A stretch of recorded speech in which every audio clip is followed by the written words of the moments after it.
Alors bonjour, je m'appelle Nathalie Bellamy, présidente de l'association Savannah Savita. Nous existons depuis 2006.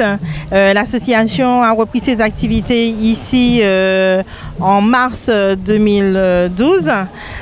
Nous avons pour but de promouvoir la culture indienne de par nos danses, les foires d'exposition que nous réalisons comme aujourd'hui, les différents spectacles, les prestations de danse un peu de partout, mais aussi à travers le chant et la musique.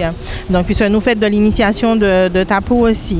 Donc, aujourd'hui, la manifestation, elle consiste en hommage aux défunts de la communauté indienne martiniquaise, puisque assez souvent, on entend parler de certains anciens et beaucoup d'autres restent dans l'ombre. Donc aujourd'hui, on a voulu parler de ces gens qui ont fait un grand travail au niveau de la communauté indienne, notamment au niveau des cérémonies, que ce serait au niveau des danses ou autres. Et ce pas en avant justement permet aux jeunes de la Martinique de pouvoir connaître ce qui se passe dans notre société au niveau de la culture indienne et permet aussi de faire d'autres personnes découvrir ce que nous proposons, puisque nous ne sommes pas ouverts seulement aux gens de type indien. Nous fonctionnons avec tous ceux qui sont touchés de près comme de loin sur la culture indienne.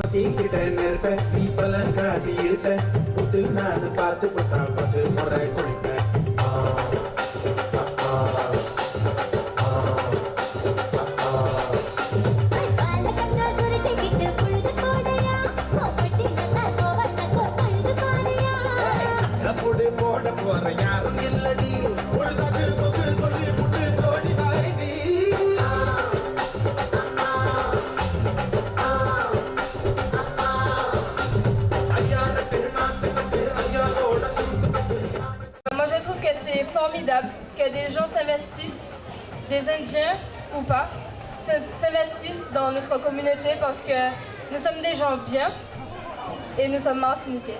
Mon message aurait été de toujours respecter l'autre et d'être fiers de qui nous sommes.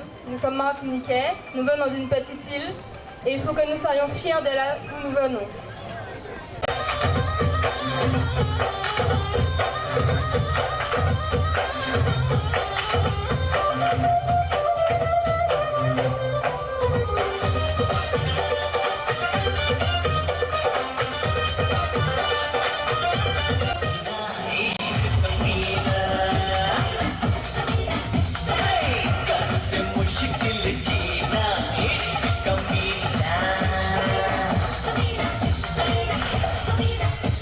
Ici, c'est un petit problème par rapport à l'implication des Indiens en Martinique. Par rapport à la Guadeloupe, où j'ai vécu quand même un certain nombre d'années, j'ai constaté qu'ils étaient plus ouverts à la culture. C'est vrai que là-bas, les Indiens, c'est-à-dire les anciens, apprennent aux jeunes comment ça se passe, la tradition et tout, mais ici, les anciens partent avec leur culture. Donc, on n'a pas eu de suivi de cette culture. C'est chaque jeune qui essaie, en fait, de s'attribuer quelque chose.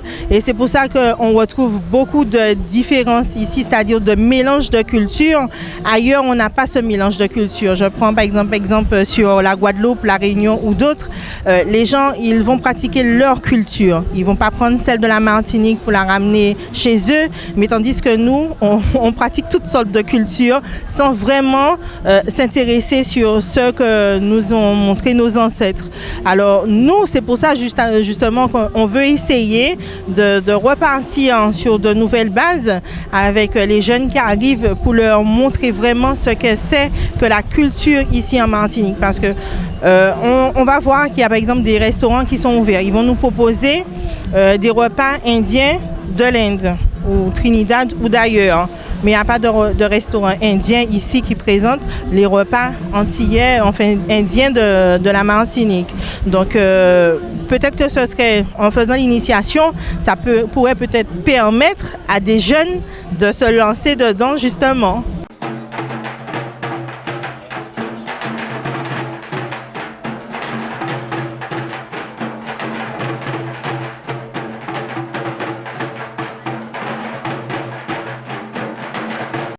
ne trouvera pas ça en dehors, on ne trouvera pas ça en dehors du culte hindou. C'est clair et net. Donc là, on l'a fait exceptionnellement, c'est pour les anciens. On l'a fait l'année dernière aussi. Et c'est pour crier haut et fort notre éternité. D'accord? Pour toujours, pour l'éternité et même après. Donc vous allez pouvoir découvrir cet après-midi différentes tenues que portent les femmes indiennes ainsi que les hommes.